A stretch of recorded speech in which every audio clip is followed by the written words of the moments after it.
So we had a global shortage of masks at the beginning, and this was before people were kind of making them in their homes, right? Yeah. So those blue surgical masks, we had a global shortage of those, and the healthcare workers, like you correctly state, needed those at the beginning.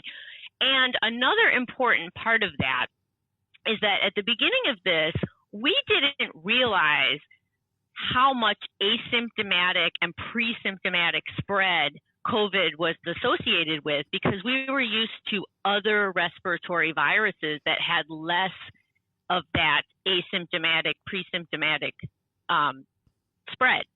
So we didn't realize the importance of community masking until later, when we realized there was that component.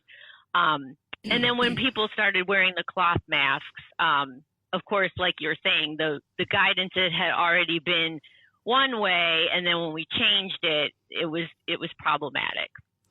This is one of the things that sort of bred a lot of these conspiracy theories, is the fact that you guys are also learning on the job as you go along, like these things. Exactly. And, exactly. So we're all moving at the speed of science, and usually it's not so high profile, right? Usually these things are kind of done and put out and nobody's thinking about it. But right now, because everyone's laser focused on everything that we're doing as public health people, you're right. So it's more high profile than it ever usually normally would be. Mm-hmm. There was also something about droplets. Was that part of why mask advice changed?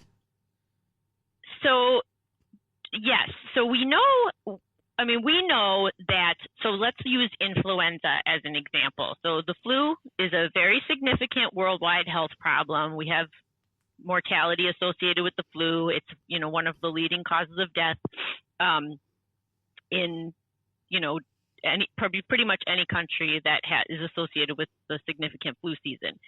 So with the flu, another respiratory virus, when you have symptoms, like, you pretty much are infectious. That's how it works. And so most of the time when people are sick with the flu, hopefully they stay home. With COVID, there was this significant portion, 20% or something, of people that have this asymptomatic case or pre-symptomatic, and they're not yet experiencing symptoms and can walk around in the community without realizing that they're sick.